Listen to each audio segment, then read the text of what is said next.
ഇതൊക്കെയാണ് ഇവിടെ ഒരു നഗ്ന സത്യമാണ് ഞാൻ പറഞ്ഞത്. എൻ്റെ ഇത്രയും നാളത്തെ 20 കൊല്ലാണ് എൻ്റെ ലൈഫിൽ പോയത്.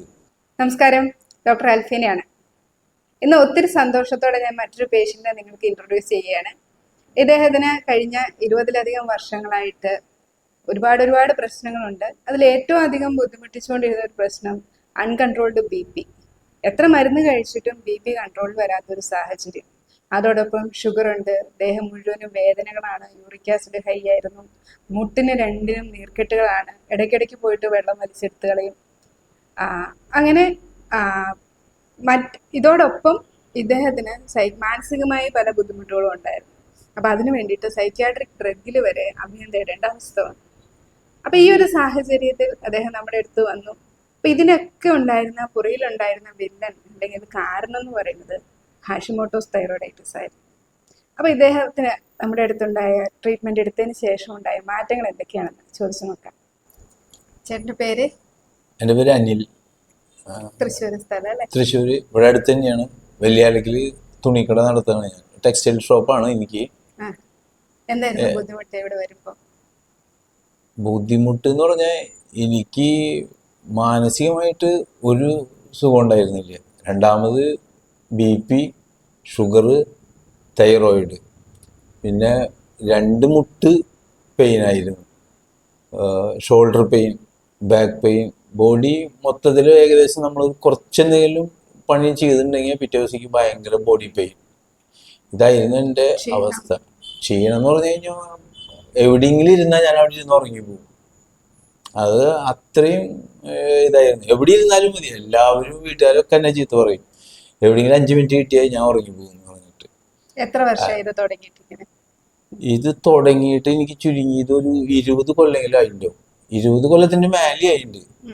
20 കൊല്ലത്തിന് മുന്നാണ് എനിക്കിങ്ങനെ ഷുഗർ കണ്ടു തുടങ്ങി, BP കണ്ടു തുടങ്ങി. അപ്പോഴൊക്കെ ഞാൻ മാക്സിമം ഫുഡ് കൺട്രോൾ ചെയ്തിട്ടും എക്സസൈസ് ചെയ്തിട്ടും ഇതൊക്കെ ചെയ്തിട്ടും ഒരു കാരണവശാലും എൻ്റെ BP കൺട്രോൾ ആവണില്ല. അപ്പോൾ ഡോക്ടർ വന്നിട്ട് പറയും 5 മില്ലിയില്ല കഴിക്കണം, 10 മില്ലി ആക്കി തരാം. 10 മില്ലി കഴിഞ്ഞു, അങ്ങനെ 20 മില്ലി ആക്കി. 20 മില്ലി ആക്കി കഴിഞ്ഞ് 2 നേരമാക്കി, 2 ടാബ്ലറ്റായി, 3 ടാബ്ലറ്റായി, 4 ടാബ്ലറ്റ് വരെ ഞാൻ കഴിച്ചുകൊണ്ടിരിക്കുകയായിരുന്നു. കാർഡിയോളജിസ്റ്റിനെ കണ്ട് ഇതാക്കിയിട്ട്. എന്നിട്ടും BP കൺട്രോൾ ആവാണ്ടാകുമ്പോൾ അവർ സൈക്കാട്രിസ്റ്റിനെ കൺസൾട്ട് ചെയ്യാൻ പറഞ്ഞ് അതിൻ്റെ കൂടെ തന്നെ സൈക്കാട്രിസ്റ്റ് മെഡിസിനും ഞാൻ കഴിക്കുന്നുണ്ടായിരുന്നു. ഇതൊക്കെ കഴിച്ചിട്ടായാലും എന്തെങ്കിലും ഒരു ചെറിയ ഒരു സിറ്റുവേഷൻ വന്നാലും ഞാൻ പാനിക്കാവും, എനിക്ക് ചെയ്യാൻ പറ്റില്ല. അപ്പം ഈ കണ്ടീഷൻ ഞാൻ വെച്ചിട്ട് വീട്ടിലാണെങ്കിൽ അതിലും വലിയ പ്രശ്നം, മരുന്ന് കഴിച്ചിട്ടുണ്ടെന്നുണ്ടെങ്കിൽ അതിൻ്റെ ടയർഡ്നെസ് അത് വേറെ. അപ്പോൾ ഇതൊക്കെ ഞാൻ ഫേസ്ബുക്ക് ആയാലും എല്ലാ മാധ്യമങ്ങളിൽ കൂടെ ആയാലും ഞാൻ ഓൺലൈനിൽ കിട്ടുന്ന മെഡിസിനും ഇതൊക്കെ മേടിച്ച് ഉപയോഗിക്കലും എല്ലാം ചെയ്തിട്ടും എനിക്ക് ഇതിൽ നിന്ന് ഒരു ഇതും കിട്ടിയില്ല. അങ്ങനെയാണ് ഈ തൈറോയിഡിൻ്റെ ടെസ്റ്റിനെ കുറിച്ചും ഇതിനൊക്കെ അറിഞ്ഞത്. അപ്പോൾ തൈറോയിഡ് THS ഒക്കെ നോർമലാണ്. അങ്ങനെയാണ് ഈ ഹാഷിമോട്ടോസ് നമ്മുടെ ആൻറ്റിബോഡി ചെക്ക് ചെയ്യാനുള്ള ഒരു ഇതുണ്ടായി. അങ്ങനെ ആൻറ്റിബോഡി കുറച്ച് ഹൈ ആയിരുന്നു. എന്നിട്ട് ഞാൻ ഈ ആൻറ്റിബോഡി ഹൈ ആണെന്നുള്ള റിസൾട്ട് കൊണ്ട് എല്ലാ ഡോക്ടേഴ്സിൻ്റെ അടുത്തേക്കും പോയി. അപ്പോൾ അവർ പറഞ്ഞു ഇതൊന്നും ഒരു കുഴപ്പമില്ല, ഇതൊന്നും ഒരു പ്രശ്നമില്ല എന്ന് പറഞ്ഞു. ഇത് ആൻറ്റിബോഡി കൂടിയോണ്ടൊന്നും ഒരു കുഴപ്പമില്ല, ഇതൊക്കെ ഇനി ഫ്യൂച്ചറിൽ ചിലപ്പോൾ തൈറോയിഡ് വരാൻ സാധ്യതയുണ്ട് എന്നുള്ള ഒരു ഇതിന് മാത്രമേ അവർ പറഞ്ഞത്. പക്ഷെ പിന്നീടാണ് ഞാൻ ഡോക്ടറുടെ വീഡിയോ കണ്ടു കഴിഞ്ഞപ്പോൾ ഈ ആൻറ്റിബോഡീനെ ട്രീറ്റ് ചെയ്യാൻ പറ്റും, ആൻറ്റിബോഡിയാണ് ഈ വക കാരണങ്ങൾക്കൊക്കെ കാരണമെന്നും അത് കാരണം കണ്ടുപിടിച്ച് ട്രീറ്റ് ചെയ്ത പേഷ്യൻസുകളും കറക്റ്റ് പറഞ്ഞു കഴിഞ്ഞപ്പോഴാണ് എൻ്റെ വീടിൻ്റെ തൊട്ടടുത്താണ്. അപ്പോൾ ഞാൻ ഇത്രയും പൈസ ഞാൻ എത്രയോ കൊല്ലങ്ങളായിട്ട് ഞാൻ കളഞ്ഞുകൊണ്ടിരിക്കുക. അപ്പോൾ ഇതും ഒരു ട്രീറ്റ്മെൻറ്റ് നമുക്ക് നോക്കാം എന്നുള്ള ഇത് ട്രൈ ചെയ്യാം എന്ന് വിചാരിച്ചിട്ട് ഇവിടെ വിളിച്ചു കഴിഞ്ഞപ്പോഴാണ് എനിക്ക് കുറച്ചും കൂടി ഇതായത്. പഥ്യം എടുക്കാനായിട്ട് പറ്റുന്നുണ്ടെങ്കിൽ മാത്രം എൻ്റെ ട്രീറ്റ്മെൻറ്റ് വന്നാൽ മതി. അപ്പോഴാണ് നമുക്കൊരു ഇത് കോൺഫിഡൻസ് തോന്നി. കാരണം ഇവർ നമ്മുടെ പൈസയ്ക്ക് വേണ്ടിയോ അല്ലെങ്കിൽ മറ്റുള്ള കാര്യങ്ങൾക്ക് വേണ്ടിയോ അല്ല ഇരിക്കുന്നത്. നമ്മളെ ഒന്ന് ട്രീറ്റ്മെന്റ് ചെയ്യാൻ വേണ്ടിയിട്ടാണ് ഇരിക്കുന്നതെന്ന് മനസ്സിലായി. പിന്നെ മെഡിസിനും ഇതൊക്കെ അടക്കം ഇത്രേ എമൗണ്ട് നമുക്ക് വരുന്നുള്ളൂ. അതൊരു നിസാര എമൗണ്ട് തന്നെയാണ് വരുന്നത്. അപ്പോൾ അങ്ങനെ ഞാൻ ട്രീറ്റ്മെന്റിന് വന്നു. ട്രീറ്റ്മെന്റ് ഞാൻ അപ്പം തന്നെ ഞാൻ പറഞ്ഞു എനിക്ക് ട്രീറ്റ്മെന്റ് വേണം, സ്റ്റാർട്ട് ചെയ്യാന്ന് പറഞ്ഞു. പിന്നത്തെ ദിവസം തന്നെ ഞാൻ ടെസ്റ്റ് ചെയ്ത് ട്രീറ്റ്മെന്റ് സ്റ്റാർട്ട് ചെയ്തു. 1 വീക്കിൽ തന്നെ എനിക്ക് നല്ലൊരു കോൺഫിഡൻസ് കിട്ടി, എനിക്ക് മാറും എന്നുള്ളതിന്. എനിക്ക് മെയിനായിട്ട് ഞാൻ പറഞ്ഞു പാൽപിറ്റേഷനും BP ഹൈ ആവലായിരുന്നു എൻ്റെ ഏറ്റവും വലിയ പ്രശ്നം. അതിൽ നിന്ന് തന്നെ ഒരു റിലാക്സ് കിട്ടിയപ്പോൾ എനിക്ക് തോന്നിയത് പാൽപിറ്റേഷൻ നോർമലായി, എല്ലാം കറക്റ്റായി. ഇപ്പൊ നമുക്ക് എന്തെങ്കിലും ദേഷ്യം വരികയായാലും പാൽപിറ്റേഷൻ കൂടുതലില്ലേ. ആദ്യം അങ്ങനെ ഇല്ലായിരുന്നു. പാൽപിറ്റേഷൻ കൂടി നമുക്ക് ആകെ കണ്ണും മൂക്കൊക്കെ ഭയങ്കര പ്രഷർ വന്നിട്ട് അങ്ങ് പൊട്ടണ മാതിരിയാവും. ഇപ്പൊ എത്ര പ്രഷർ വന്നാലും വലിയ പ്രഷർ, അപ്പോ എന്ത് വന്നാലും അങ്ങനെ ഇല്ല. അപ്പോ ഈ ഹാഷിമോട്ടോഴ്സ് വന്നു കഴിഞ്ഞാൽ ഇങ്ങനെ ഒരു പ്രശ്നം ഉണ്ടെന്ന് ആർക്കും അറിയില്ല, എല്ലാവർക്കും. ഈവൻ ഇപ്പൊ എന്റെ അനിയനെ ഒരു ചെക്ക് ചെയ്തപ്പോ അങ്ങനെ ഉണ്ട്, അവനും ഇത് തന്നെ സെയിം പ്രശ്നം, സിംറ്റംസ് ഒക്കെ ഉണ്ട്. അപ്പോ ഓരോരുത്തർക്കും ഓരോ പ്രശ്നങ്ങളാ. ചിലവർക്ക് തടി വെച്ച് വരും, ഞാൻ മെലിഞ്ഞു വന്നു, ഇതൊക്കെ ചെയ്തു, എല്ലാ ഇതുകളും. പക്ഷെ ഇവിടുത്തെ മരുന്ന് കഴിച്ചോട് കൂടിയിട്ട് ഇതിനൊരു ട്രീറ്റ്മെന്റ് ഉണ്ടെന്നും ഈ ട്രീറ്റ്മെന്റ് നമുക്ക് ഒരു ലൈഫ് സ്റ്റൈലിൽ നമുക്ക് വ്യത്യാസം വരുത്തി നമുക്ക് ഈ അസുഖങ്ങൾ, ജീവിതശൈലി രോഗങ്ങൾ, ഷുഗർ ഇല്ല ഇപ്പൊ എനിക്ക് 72 ഉള്ളു. ഇത്രയും മരുന്നായിട്ടുള്ളൂ കേട്ടോ. ഇത്രയും 2 മാസത്തെ എന്റെ കഴിഞ്ഞിട്ടുള്ളൂ കോഴ്സ്, 2 മാസമായിട്ടുള്ളൂ. BP ഇല്ല, ഷുഗർ ഇല്ല, BP ഇല്ല, യൂറിക് ആസിഡ് ഇല്ല. ഇപ്പോ നോർമലി എനിക്ക് ഒരു അസുഖമില്ല. മുട്ടുവേദന ഒരു 80% കുറഞ്ഞു. കാരണം മുട്ടുവേദന വന്നിട്ട് ഏകദേശം എനിക്കിപ്പോ ഒരു 15-18 കൊല്ലമായിട്ട്. ഞാൻ ഗൾഫിലൊക്കെ വെച്ചിട്ട് കാർ ഓടിക്കുമ്പോ കുറച്ച് കഴിഞ്ഞ് കഴിഞ്ഞാൽ ലോങ് ഡ്രൈവ് ഒക്കെ പോകുമ്പോ കുറച്ച് കഴിഞ്ഞാൽ വണ്ടിയിൽ നിന്ന് ഇറങ്ങാൻ പറ്റില്ല. എനിക്ക് കാലൊക്കെ നീർത്തി മടക്കി പിടിച്ചിട്ട് വേണം എനിക്ക് ഇറങ്ങാനായിട്ട്.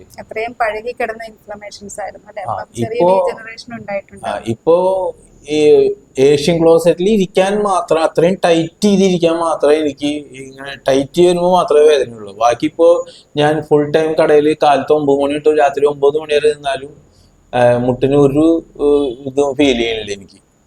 പിന്നെ എന്റെ കുറച്ച് അത്യാവശ്യം എല്ലാ വെയിറ്റുകളും എടുത്ത് നടന്നാലും എനിക്കൊരു ഫീൽ ചെയ്യണില്ല. ബിപിക്ക് 4 ഗുളിക കഴിച്ചോണ്ടിരുന്നില്ല, 4 എണ്ണം കഴിച്ചുകൊണ്ടിരുന്നില്ല. അതാണ് എനിക്ക് വിശ്വസിക്കാൻ പറ്റാത്തത്. ഇപ്പോ ദിവസത്തിൽ 2 പ്രാവശ്യം ഞാൻ ചെക്ക് ചെയ്യും BP. ഇതുവരെ എന്റെ BP കൂടിയിട്ടില്ല. ഇപ്പോ 130/82, ഇന്ന് 120/74 കാലത്ത് ചെക്ക് ചെയ്തപ്പോ. ഇതുവരെ കൂടിയിട്ടില്ല. 4 ഗുളിക നിർത്തി. അതാണ് ഇപ്പോഴും സൈക്കാട്രിസ്റ്റ് അന്ന് നിർത്താൻ പറഞ്ഞ. പിന്നെ അതിനെ കുറിച്ച് ഞാൻ ചിന്തിച്ചിട്ടില്ല. പിന്നെ പാനിക് ആവണില്ലേ. ഇപ്പൊ എന്ത് വിഷയം വന്നാലും നമുക്കൊന്ന് ഹാൻഡിൽ ചെയ്യാൻ പറ്റും. ഇപ്പൊ എന്റെ മക്കളോട് ചോദിച്ചറിയാം. ഈ മോളെ എനിക്ക് ഉണ്ടായത് ഒരു 10 വർഷം കഴിഞ്ഞിട്ടാ. ഇവളെ ഒരു സ്ഥലത്തേക്ക് കൊണ്ടുപോകാനോ ഒറ്റയ്ക്ക് കൊണ്ടുപോകാനോ അല്ലെങ്കിൽ ഇവിടെ ഒന്ന് എന്തെങ്കിലും ഒന്ന് ഇവർക്കൊക്കെ പേടിയായിരുന്നു എന്നോട് സംസാരിക്കാൻ. കാരണം ഞാൻ പെട്ടെന്ന് ചൂടാവായിരുന്നു. വീട്ടിലാവുമ്പോഴേ കാണിക്കാൻ പറ്റില്ല. എന്റെ ഉള്ളിലുണ്ട്, പക്ഷെ എനിക്ക് അത് ഇങ്ങനെ ഭയങ്കര പ്രഷറായിട്ട് നിൽക്കുക. എന്തെങ്കിലും ഒരു ചെറുതായിട്ട് എന്തെങ്കിലും കാണിച്ചാൽ പെട്ടെന്ന് ഞാൻ ചൂടാവും. അങ്ങനത്തെ ഒരു സിറ്റുവേഷൻ ആയിരുന്നു. ഇപ്പൊ അവളോടൊന്നുമില്ല. ഇപ്പൊ എന്റെ വൈഫിനോട് ചോദിച്ചാൽ അറിയാം. ഞാൻ കാറിൽ നിന്നൊക്കെ ഞാൻ ഇറക്കി വിട്ടിട്ടുണ്ട് ഇതായി ദേഷ്യം വന്നിട്ട്, അത്രയും ഇതായിട്ട്. അപ്പൊ ഇപ്പോഴൊന്നും അങ്ങനെ ഒരു ഇഷ്യൂസും കാര്യങ്ങളും ഇപ്പൊ നമുക്ക് കംപ്ലീറ്റ് ഹാൻഡിൽ ചെയ്യാൻ പറ്റുന്ന രീതിയിലേക്ക് എത്തി എനിക്ക്. ഇതന്നെ ഏറ്റവും വലിയൊരു കാര്യമാണ്. ബാക്കിയുള്ളതൊക്കെ ഇനി ഞാൻ കറക്റ്റ് ചെയ്തെടുത്തോളാം. അത് പിന്നെ ഇത്രയ്ക്കുള്ള ഇതല്ല. ഈ മെഡിസിൻസിൽ എനിക്ക് അത്രയും വിശ്വാസമുണ്ട്. ആർക്കെങ്കിലും ഹാഷിമോട്ടോസ് ആണ്, തൈറോയിഡ് ആണ്, ഇങ്ങനെ മൂഡ് സ്വിങ്സും കാര്യങ്ങളൊക്കെ വരുന്ന ആൾക്കാരാണെന്നുണ്ടെങ്കിൽ ഇത് മാറ്റാൻ പറ്റുന്നതാണ്. എൻ്റെ അനുഭവമാണ്. ഞാൻ ഈ തൃശ്ശൂരുള്ള ആൾ തന്നെയാണ്. വലിയാലിക്കല് ടെക്സ്റ്റൈൽസ് നടത്തുന്ന ആളാണ്. ആർക്ക് വേണമെങ്കിൽ എൻ്റെ നമ്പറിൽ വിളിക്കുക, അല്ലെങ്കിൽ ഡോക്ടറെ എന്നെ കോൺടാക്ട് ചെയ്ത് കഴിഞ്ഞാൽ നിങ്ങൾക്ക് 20 കൊല്ലം എൻ്റെ ലൈഫ് പോയത് എനിക്ക് ആ നഷ്ടം ഉണ്ടായത്. അത് നിങ്ങൾക്ക് പോവാണ്ടിരിക്കാനായിട്ട് ആർക്കായാലും ട്രീറ്റ്മെന്റ് എടുത്തു കഴിഞ്ഞാൽ നമുക്കൊരു പുതിയ ലോകം തുറന്ന് നമ്മുടെ മുമ്പിൽ തരുന്ന മാതിരിയുള്ള ഒരു ഇതാണ്. അതിന് ഡോക്ടറോട് എത്ര നന്ദി പറഞ്ഞാലും മരുന്നല്ലല്ലോ, നമ്മൾ ഇങ്ങനെ ഒരു വൈദ്യനെ കണ്ടുപിടിച്ച് ഞാൻ ഇത്രയും നാള് ട്രീറ്റ് ചെയ്തിട്ടും ഗൾഫിൽ പോയിട്ടും കാർഡിയോളജിസ്റ്റിനെ, മിലിറ്ററിയിലത്തെ കാർഡിയോളജിസ്റ്റിനെ വരെ ഞാൻ കാണിച്ചിട്ടുണ്ട്. അത്രയും ഇതുള്ള ഡോക്ടറെ ഞാൻ കാണിച്ചു. അപ്പൊ ആളും പറയണത് പോയി സൈക്കാട്രിസ്റ്റിനെ കാണാൻ. സൈക്കാട്രിസ്റ്റിനെ ഇവിടെ കണ്ട് ഞാൻ എലൈറ്റിൽ കണ്ടു, ഇവിടെയൊക്കെ ഞാൻ 3-4 ആൾക്കാരെ കണ്ടു. ഇപ്പൊ ഏറ്റവും ടോപ്പിൽ ഇരിക്കുന്ന ഡോക്ടറെയാണ് ഞാൻ മരുന്ന് കഴിച്ചുകൊണ്ടിരിക്കുന്നത്. ആ ഡോക്ടർ മരുന്ന് ഒരു കോഴ്സ് കഴിഞ്ഞിട്ട് 3 വർഷം ഒരു കോഴ്സ് കഴിഞ്ഞിട്ട് ഞാൻ നിർത്തിയതാ. അത് നിർത്തി കഴിഞ്ഞ് ഒരു 2 മാസം കഴിഞ്ഞപ്പോഴല്ലേ 2 മാസം കഴിഞ്ഞപ്പോ വീണ്ടും എനിക്ക് സ്റ്റാർട്ടായി. അപ്പൊ ആള് പറഞ്ഞത് ഇത് ചിലവർക്ക് വീണ്ടും വരും, അപ്പൊ നമുക്ക് ഇനി സ്റ്റാർട്ട് ചെയ്യാൻ നിർത്താൻ പറ്റില്ല എന്നൊക്കെ പറഞ്ഞു. അങ്ങനത്തെ ആ മരുന്നാണ് ഇപ്പൊ ഞാൻ നിർത്തിയിരിക്കുന്നത്. നിർത്തിയിട്ട് 2 മാസമായി. എനിക്ക് ഇന്ന് വരെ ഒരു അതിനെ കുറിച്ചിട്ട് ഞാൻ ഓർത്തിട്ട് പോലും ഇല്ല, മെഡിസിൻസിന്റെ കാര്യത്തെ കുറിച്ചിട്ട്. അപ്പൊ ഇതൊരു നമുക്കൊരു എന്തോ ഒരു ദൈവാനുഗ്രഹം കൊണ്ട് ഡോക്ടറുടെ നമ്പർ കിട്ടി. അത് നമ്മൾക്ക് ആ ട്രീറ്റ്മെന്റ് വൻ വിജയകരമായിട്ട് തന്നെ എന്നെ സംബന്ധിച്ച് ഇത്രയും അസുഖങ്ങൾ എന്നെ മാറി. ഞാൻ ഇതുകൾ എടുത്തിട്ടില്ല, എൻ്റെ മൊബൈലിലുണ്ട് എല്ലാ റിസൾട്ടുകളും. അതുപോലെ തന്നെ ഞാൻ 20 കൊല്ലായിട്ട് ചോറ്, അരി ഭക്ഷണം ഇല്ല, ചപ്പാത്തി ഇല്ല, ചോറ് കഴിക്കാൻ പാടില്ല, ചപ്പാത്തി കഴിക്കാൻ പാടില്ല, കാർബോഹൈഡ്രേറ്റ് അളവ് കുറച്ച് ഞാൻ മില്ലറ്റ്സും കിളികൾക്ക് തിന്നണതും മറ്റേ മനുഷ്യർ കഴിക്കാത്ത ഭക്ഷണങ്ങളാണ് ഞാൻ ഇത്ര നാൾ കഴിച്ചിരുന്നത്. ഇപ്പൊ ഇവിടെ വന്നപ്പോൾ ട്രീറ്റ്മെന്റ് ചോറും ചപ്പാത്തിയൊക്കെ ആവശ്യം പോലെ കഴിച്ച് അതിലാണ് ട്രീറ്റ്മെന്റ്. അത് കഴിച്ചുകൊണ്ടാണ് എൻ്റെ ട്രീറ്റ്മെന്റ് ചെയ്ത് ഞാൻ ഇത്രയും ഷുഗറും കൊളസ്ട്രോളും പ്രഷറും ഒക്കെ കുറഞ്ഞത്. ഇപ്പൊ ഞാൻ 3 നേരം ചോറും ചപ്പാത്തി തന്നെയാണ് കഴിക്കുന്നത്. ഒരു തരി എൻ്റെ ഷുഗർ കൂടെ കൊളസ്ട്രോൾ കൂടെ ഉണ്ടായിട്ടില്ല. ഇപ്പോഴും ഞാൻ കഴിച്ചിട്ടും ഞാൻ ചെക്ക് ചെയ്തതിൽ ഒരു 3 ദിവസം കൂടുമ്പോൾ ഞാൻ പോളി ക്ലിനിക്കിലോ അല്ലെങ്കിൽ DDRSലിലോ പോയി ഞാൻ ചെക്ക് ചെയ്യും. ഇതുവരെ ഒരു പോയിന്റ് പോലും കൂടിയിട്ടില്ല. അപ്പൊ കാർബോഹൈഡ്രേറ്റ് ആണോ അല്ല, കാർബോഹൈഡ്രേറ്റ് അല്ല ഇതിന്റെ പ്രാധാന്യം. ഇവിടുത്തെ മരുന്ന് കഴിക്കുന്നതോടൊപ്പം തന്നെ നമ്മുടെ പഥ്യം കറക്റ്റ് ചെയ്യുക. ഈ മരുന്ന് നമ്മുടെ ശരീരത്തെ റിക്കവർ ചെയ്ത് പതുക്കെ റിക്കവർ ചെയ്ത് നമ്മുടെ ശരീരത്തെ നമ്മുടെ ഉപാപചയ പ്രവർത്തനങ്ങളെ ത്വരിതപ്പെടുത്തി കറക്റ്റ് ചെയ്ത് കൊണ്ടുവരുന്ന ഒരു മെഡിസിനാണ്. മെഡിസിൻ ആണെങ്കിൽ നമുക്ക് കണ്ണില് ചെറിയൊരു തരി മെഡിസിനാണ്, അത് അത്രയും പവർഫുൾ മെഡിസിനാണ്. മെഡിസിനും ഇല്ല അധികം. നമ്മൾക്ക് ഇംഗ്ലീഷ് മരുന്ന് ഇത്ര അധികം ഞാൻ കഴിച്ചിട്ടുണ്ടായില്ല. എനിക്ക് ഇപ്പം മരുന്ന് കഴിക്കേണ്ട കാര്യങ്ങളെ ഞാൻ മറന്നുപോയി. ഇപ്പൊ ഞാൻ ഫുൾ ടൈം എൻ്റെ ബിസിനസ്സിൽ ഞാൻ ബിസിയാ. വീട്ടിലായാലും കാലത്തൊക്കെ നേരത്തെ എണീച്ച് പറമ്പിലൊക്കെ ഇപ്പൊ ഞാൻ മാവും പ്ലാവൊക്കെ വീട്ടിൽ മേടിച്ചുകൊണ്ട് വെച്ചിരിക്കുക നടാൻ വേണ്ടിയിട്ട്, ഇന്നലെ എക്സിബിഷനൊക്കെ പോയിട്ട്. അപ്പൊ എത്ര പണിയെടുത്താലും എനിക്ക് എനർജി കൂടുന്നുള്ളൂ. കാലത്തൊക്കെ ഒരു 5-5:30 ആകുമ്പോഴേക്കും ഉറക്കൊക്കെ കഴിഞ്ഞിരിക്കും. അല്ലെങ്കിൽ ഒരു 8:30 കട തുറക്കാറായ സമയം വരെ കിടന്നുറങ്ങിയാലും ഇവർ എന്നെ വിളിച്ച് വിടണം, എന്നാലേ ഞാൻ പോവുള്ളൂ. പിന്നെയും കിടന്നുറങ്ങാൻ നോക്കി കഴിഞ്ഞാൽ പിന്നെയും കിടന്നുറങ്ങും. അപ്പൊ അങ്ങനെയുള്ള ക്ഷീണങ്ങളൊന്നുമില്ല. ബോഡിയൊക്കെ എൻ്റെ കറക്റ്റ് ഫിറ്റായി. 5 കിലോ വെയിറ്റ് ഞാൻ കുറഞ്ഞു. പക്ഷെ 5 കിലോ കുറഞ്ഞാലും 500 കിലോന്റെ ഒരു എനർജി എനിക്ക് വന്നു. നല്ല ഫീലായി, എനർജറ്റിക് ആണ് എപ്പോഴും. അല്ലെങ്കിൽ ഉച്ചയ്ക്കൊക്കെ ഊണ് കഴിക്കാൻ പോയാൽ ഊണ് കഴിച്ചു കഴിഞ്ഞാൽ സെറ്റിൽ കിടന്നാ പിന്നെ 4 മണിക്കേ എനിക്കുള്ളൂ. അപ്പൊ ഊണ് കഴിഞ്ഞാൽ അപ്പൊ തന്നെ ഞാൻ തിരിച്ച് കടയിലേക്ക് പോകും. ഒരു എനർജറ്റിക് ആയി. ഇവിടെ ഒരു നഗ്ന സത്യമാണ് ഞാൻ പറഞ്ഞത്. എൻ്റെ ഇത്രയും നാളത്തെ 20 കൊല്ലാണ് എൻ്റെ ലൈഫിലെ പോയത്. എൻ്റെ ഉൾകൊണ്ട് ഞാൻ ഇതുവരെ മനസ്സിലാക്കി ഒരു സിനിമയ്ക്ക് പോയാലും എനിക്ക് ഇരുന്ന് കാണാൻ പറ്റില്ല. കാരണം എല്ലാം അടച്ചിട്ട് അതിൻ്റെ ഉള്ളിൽ ഇരുന്നാൽ ഞാൻ പാനിക്കാവും. സിനിമാ തിയേറ്ററിൽ വരെ പോയി ഞാൻ കൊണ്ടുപോയില്ലേ സിനിമയ്ക്ക് ഒന്നും. ആ പോയാൽ തന്നെ ഞാൻ ഒറ്റയ്ക്ക് പോകുമ്പോ തന്നെ എനിക്ക് ഒറ്റയ്ക്ക് ഇരുന്ന് എല്ലാം ഡോറുകൾ അടച്ചിട്ട് കഴിഞ്ഞാൽ ഞാൻ അപ്പൊ തന്നെ എനിക്ക് പാനിക്കാവുക, പൽപിറ്റേഷൻ കൂടുക, അങ്ങനെയുള്ളൊരു സിറ്റുവേഷൻ ആയിരുന്നു. ഇപ്പൊ ഒറ്റയ്ക്ക് കിടക്കാനാണ് സുഖം.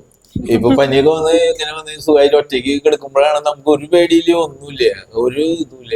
നല്ല ആൾക്ക് ആദ്യം എന്ന് പറഞ്ഞാ ഭയങ്കര ദേഷ്യം, എപ്പോഴും കെടുക്ക, ഒരു ഭയങ്കര ലേസി മൈൻഡാണ് ആളുടെ. എന്ത് പറഞ്ഞാലും വരട്ടെ, അതായത് പിന്നെ ചെയ്യാന്നുള്ളതില് നമ്മളെ തന്നെ ദേഷ്യം പിടിപ്പിക്കുന്ന രീതിയായിരുന്നു. പക്ഷെ ഡോക്ടറുടെ മരുന്ന് കഴിച്ച് ഇപ്പൊ 1 ആഴ്ച കഴിഞ്ഞപ്പോ തന്നെ എല്ലാ കാര്യങ്ങളും ചെയ്യാനും നേരത്തെ എണീക്കാനും നല്ല എനർജറ്റിക് ആയിട്ട് നമുക്ക് ഫീൽ ചെയ്യുന്നുണ്ട്. ഇപ്പൊ ഒരു 2 മാസമായിട്ടുള്ളൂ, അതിൽ നല്ല വ്യത്യാസം വന്നിട്ടുണ്ട്. ഒരു ഹാപ്പിനെസ് തോന്നുന്നുണ്ട്. ആള് നല്ല ഇമ്പ്രൂവ്മെന്റ് ആണ്. കുടുംബത്തിന് ഇനി കുറച്ചുകൂടി എല്ലാവരായിട്ട് ഹാപ്പി ആയിട്ടും സന്തോഷമായിട്ടും എവിടേക്കെങ്കിലും ഒക്കെ പോവാന്നൊക്കെ പറഞ്ഞാല് എല്ലാത്തിനും ആള് സപ്പോർട്ടാണ്. മറ്റേ ആദ്യം എന്നൊക്കെ പറഞ്ഞാ എവിടേക്കും പോവാനും ഒന്നും ആവശ്യമില്ല, പിള്ളേരുകളായാലും ഭയങ്കര മൂടിയായിരുന്നു. ഇപ്പൊ ആള് നല്ല ഹാപ്പിയാണ്. ഹാപ്പിനെസ് ഫീൽ ചെയ്യുന്നുണ്ട്, ലൈഫ് എൻജോയ് ചെയ്യണം. ഇപ്പൊ എനിക്ക് ഇവരെ കൂട്ടിട്ട് ഈ ലോകത്തിന്റെ എവിടെ വേണമെങ്കിൽ പോവാനോ ഒറ്റയ്ക്ക് പോവാൻ എനിക്ക് പേടിയില്ല. കാശ്മീരിൽ പോകണമെന്ന് വെച്ചിട്ടുണ്ടെങ്കിൽ എനിക്ക് പഠിച്ചത് കാശ്മീരിൽ പോകണം. അത് പിള്ളേരെ അച്ഛനെ അല്ല, എനിക്ക് കാണാൻ ആദ്യമൊന്നും കാശ്മീരിൽ ഇത്ര വലിയ വഴിയാകല്. എനിക്ക് നാട്ടിലേക്ക് വെക്കേഷന് വരുമ്പോ ഒരു 3.5 മണിക്കൂറാണ് ഫ്ലൈറ്റ് ഇതുള്ളൂ. എനിക്ക് വരുമ്പോ തലേ ദിവസം ഞാൻ ഒരു 4-5 ബിപിയുടെ ടാബ്ലറ്റ് കഴിച്ചിട്ട് വേണം, തയ്യാറെടുത്തിട്ട് വേണം എനിക്ക് വരാൻ ഫ്ലൈറ്റ്. ഞാൻ അത് ആരോട് പറയാം? ആരോടും ഈ കാര്യം പറയുമ്പോ നീ എന്തിനാണ് ഫ്ലൈറ്റില്? എല്ലാവരും ഉദ്ദേശിക്കുന്നത് പേടി, മരിക്കാനുള്ള പേടിയാണെന്നാണ് എല്ലാവരും. തന്നെ പാനിക്കാവണേ, തന്നെ ഹാർട്ട് ബീറ്റ് ഇട്ടിച്ചിട്ട് ഇവിടെ പൊട്ടു. അമൃതയില് ഞാൻ പോയിട്ട് കാർഡിയോളജിസ്റ്റിനെ കണ്ടപ്പോ ഞാൻ പറയുന്നത് എനിക്കിങ്ങനെ ഇട്ടിച്ചിട്ട് ഇങ്ങനെ ചങ്കിടിച്ചിട്ട് നിക്കാൻ പറ്റില്ല. അപ്പൊ ആള് അല്ല, ലേറ്റസ്റ്റ് ഞങ്ങളിപ്പോ പോയ ഹോസ്പിറ്റലിൽ ഞാൻ പറയുന്നില്ല, പക്ഷെ അവര് ഞങ്ങള് ആളെ എമർജൻസി ആയിട്ട് എന്തോ സംഭവിക്കുന്നത് അത്രേ ഉള്ളൂ. അപ്പൊ എല്ലാ ഡോക്ടർമാരും എന്തിനാ താൻ പേടിക്കണേ ഇതാ പറയുന്നുള്ളു. പക്ഷെ ആളെ കാണുമ്പോ നമ്മൾക്ക്, ഞാൻ നോക്കുമ്പോ എന്തോ സംഭവിക്കാൻ പോണ പോലെയാണ് തോന്നണ എനിക്ക്. പക്ഷെ അവർക്ക് കൂളാ. എന്നിട്ട് അവര് ലാസ്റ്റ് പേടിയാണ്. 3 ടാബ്ലറ്റ് കാലത്ത് 3 ടാബ്ലറ്റ് രാത്രി BP. അപ്പൊ ഞാൻ ശരി ഇതിപ്പോ കൂട്ടി ഇത്രയ്ക്കായിട്ടുള്ളൂ. ഇനിയിപ്പോ ഒരു 10 കൊല്ലം കഴിഞ്ഞ് ടാബ്ലറ്റ് ഞാൻ എത്ര കഴിക്കേണ്ടി വരും? പക്ഷെ ആ ടാബ്ലറ്റ് ഒന്നുമില്ലല്ലോ. എനിക്ക് ആ കഴിച്ചിട്ട് എന്റെ ശരീരത്തിന് ഉണ്ടാവുന്ന അത്രയും പ്രശ്നം കിട്ടിയില്ലോ. ഇത്രയും ആയുർവേദം നോണൊന്നും കഴിക്കാണ്ട് ഭക്ഷണമൊക്കെ ഇങ്ങനെ കൺട്രോൾ ചെയ്ത് കറക്റ്റ് അസുഖം മാറണവരല്ല വേണ്ട. അത് കഴിഞ്ഞ് എനിക്ക് ആവശ്യമുള്ള നോണ എന്ത് വേണമെങ്കിൽ കഴിക്കാമല്ലോ. അപ്പോൾ ഹാഷിമോട്ടോസ് തൈറോയിഡൈറ്റിസിന് ആയുർവേദ ചികിത്സ കൊണ്ടുണ്ടാകുന്ന മാറ്റങ്ങൾ എന്തൊക്കെയാണെന്ന് നിങ്ങൾക്ക് മനസ്സിലായല്ലോ അല്ലേ? കഴിഞ്ഞ ദിവസം ഞാനൊരു ഇൻഫോർമേറ്റീവ് വീഡിയോ ചെയ്തിരുന്നു ഹാഷിമോട്ടോസ് തൈറോയിഡൈറ്റിസിനെ പറ്റി. അതിൻ്റെ അടിയിൽ കമന്റ് ബോക്സിൽ ചില ചൊറിയന്മാർ വന്നിട്ട് ഈ ഹാഷിമോട്ടോസ് തൈറോയിഡൈറ്റിസിനുള്ള ഓട്ടോ ഇമ്മ്യൂണിറ്റി മോഡേൺ മെഡിസിൻ്റെ ആണ്, നിങ്ങൾ എന്തിനാ അതേക്കുറിച്ച് പറയുന്നു, നിങ്ങൾക്ക് അത് ചികിത്സിക്കാൻ എന്താണ് യോഗ്യത എന്നൊക്കെ ചോദിച്ച് ചില ചൊറിയുന്ന കമന്റുകൾ ഇട്ടിരുന്നു. ഒരു BAMS ഡോക്ടർ 6 വർഷം പഠിച്ച് സെൻട്രൽ ഗവൺമെന്റിന്റെയും സ്റ്റേറ്റ് ഗവൺമെന്റിന്റെയും രജിസ്ട്രേഷനോട് കൂടി ഇരുന്നാണ് പറയുന്നത്.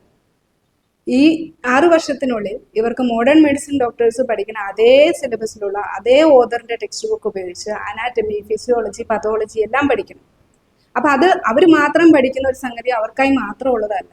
മനുഷ്യ ശരീരത്തെ പറ്റിയാണ് ആയുർവേദക്കാരും പഠിക്കുന്നത്. അത് മോഡേൺ രീതിയിലും പഠിക്കുന്നു, ആയുർവേദ രീതിയിലും പഠിക്കുന്നു. ശരിക്കും MBBS പഠിക്കുന്നതിലും പാടാണ് BAMS പഠിച്ച് പാസ്സാവാനായിട്ടുള്ളത്.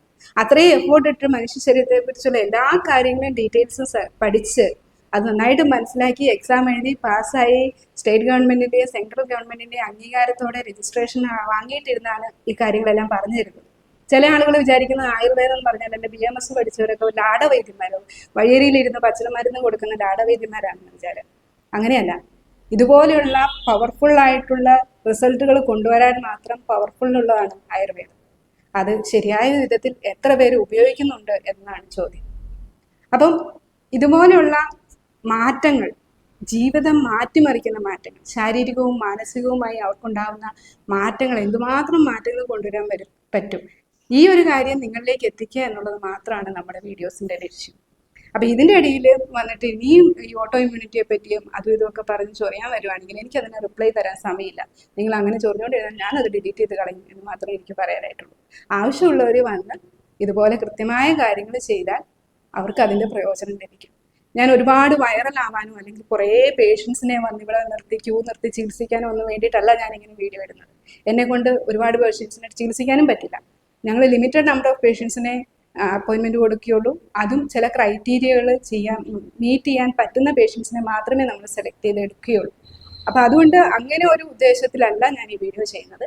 ഇതുപോലെ സഹിച്ച് മടുത്ത ആളുകൾക്ക്, ഇവര് 20 വർഷം ട്രൈ ചെയ്തില്ലേ, എങ്ങനെ ട്രീറ്റ്മെന്റ് എടുക്കാതിരുന്നില്ലല്ലോ, എല്ലാ തരത്തിലും അവർ ട്രൈ ചെയ്തില്ലേ. ഇതുപോലെയാണ് ഓരോ രോഗികളും എൻ്റെ അടുത്ത് വരുന്നത്. ആരും ഫസ്റ്റ് ടൈം വരുന്നില്ല. ഒരുപാട് കാര്യങ്ങൾ ചെയ്ത് മടുത്ത് എന്തെങ്കിലും കിട്ടിയാലായി എന്ന് പറഞ്ഞ് ട്രൈ ചെയ്യാനായിട്ട് വരുന്ന ആളുകൾ തന്നെയാണ്. അവർക്ക് കൊടുക്കാവുന്ന മാക്സിമം, എന്നെ കൊണ്ട് എല്ലാ അസുഖങ്ങളും ഒന്നും മാറ്റി കൊടുക്കാൻ പറ്റില്ല, പക്ഷെ പറ്റുന്ന കാര്യങ്ങൾ മാക്സിമം റിസൾട്ടിൽ കൊടുക്കുക, അവർക്ക് മാക്സിമം ആശ്വാസം കൊടുക്കുക. അതാണ് എൻ്റെ ലക്ഷ്യം. Thank you.